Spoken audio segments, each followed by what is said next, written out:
Hey everybody, how are you doing? A long time no see. It takes quite a bit of time to get together all the information I need to do a proper video. So because of that, I'm just gonna do a brief little run through of the things that I've been wanting to talk about.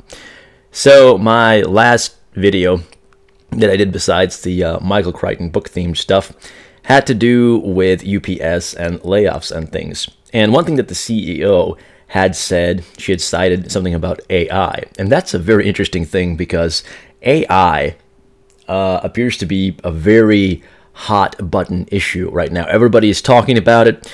A lot of people are throwing up a lot of concern. And I believe that quite a bit of this is exaggeration, and with good reason, because folks within the tech industry itself have criticized all of this, almost, I would like to dare say, self-aggrandizement regarding it. And the thing of it is, if there are people within the tech industry that self-aggrandize for whatever reason, whether it is a psychological thing that's hidden from their own selves, or whether it's in order to garner business interest, what happens is that when business people, like for instance Carol Tomei, come in and start making decisions on the prospect of this new technology, it affects the rest of us. And that is far more the danger of AI than some kind of a Skynet situation. So that's one thing that I will be trying to explore. Furthermore, in terms of the whole layoff schemes, there's so many different layers and possibilities and explanation. It's likely a combination of things, not one single thing. But one thing that I will say is that I do not see a lot of these moves as really having anything to do with much besides the good old avarice. And we have almost come to excuse avarice in our society as necessary to the function of capitalism. It is not. Okay? Whatever your take on capitalism is, whether you dislike it, whether you like it, there's definitely different ways to go about it. And the pure profit-driven mentality that we have, where, for instance, we run skeleton crews, we only have enough resources in a warehouse for a given operation to just keep that running until we get the next batch. That is not necessarily conducive to the functioning of the country as a whole, and not even to that business. But these are, again, all of these points I'm making have various caveats, and it takes a lot of time to put them together. So this video is just kind of a placeholder to give a sneak peek. All right. So while I was doing my morning reading today on my wonderful day off, I noted this. Are you rushing past a good description? All right.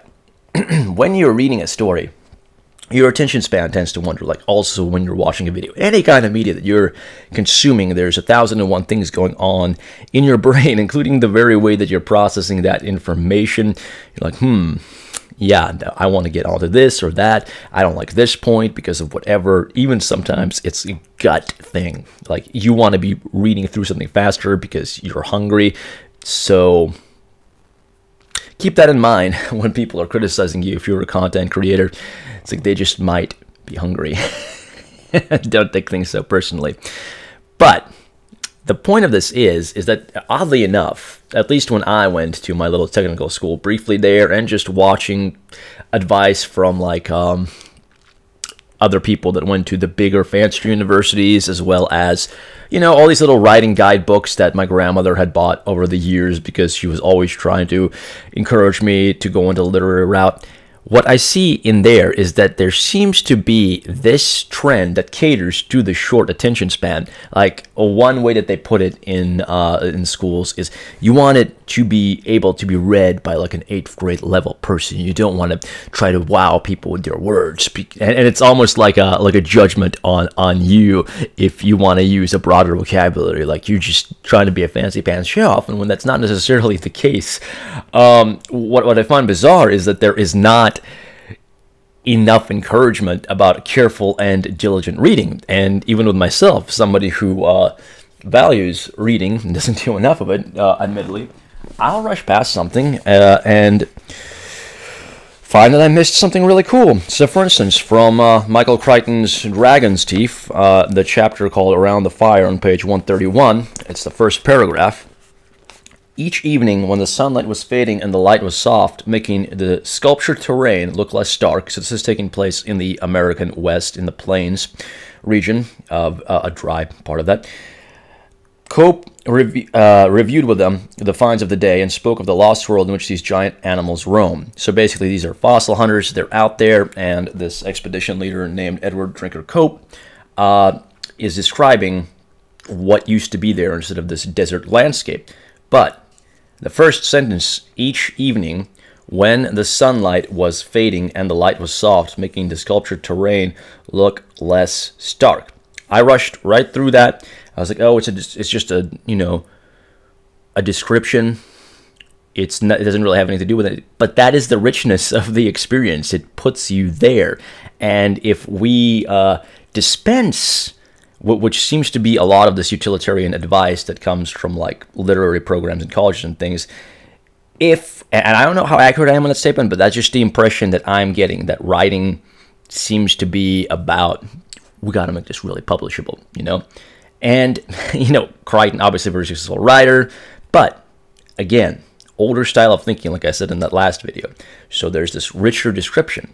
But what I found particularly good about this description that I had missed on the first is that it made the sculptured terrain look less stark. So as the light is fading, you know, it's giving this introduction to a more dreamlike state in which they can envision this lost world that used to be there.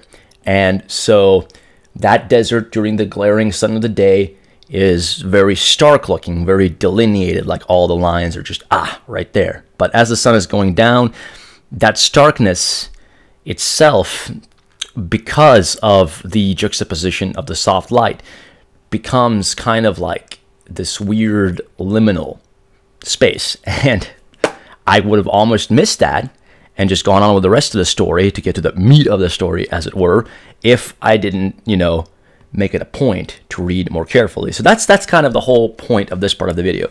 Read carefully, and this also goes into greater life. You know, people talk about mindfulness all the time. You're going to miss so much if you're just constantly not paying attention because of any number of reasons. Oh, and hey, you see this little nonsense right here? I am not capable of growing a decent mustache, but I'm doing it.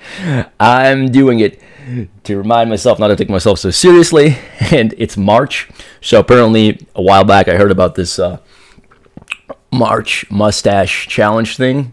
I just looked it up. It has to do with the Air Force somehow. Like some guy had an epic mustache, and so all these Air Force guys in March tried to grow that mustache to honor him.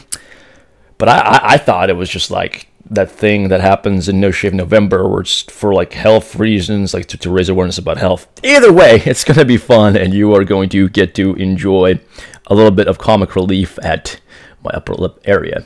Maybe you should try it too if you're capable of growing any sort of facial hair. Cheers, everybody, on that note. And like I said, I don't know about the publication schedule, but I'm definitely aggregating notes and writing essays and revising essays so that I can put up, you know, a more robust video on these kind of issues of economics and technology and all of that. Much love and take care.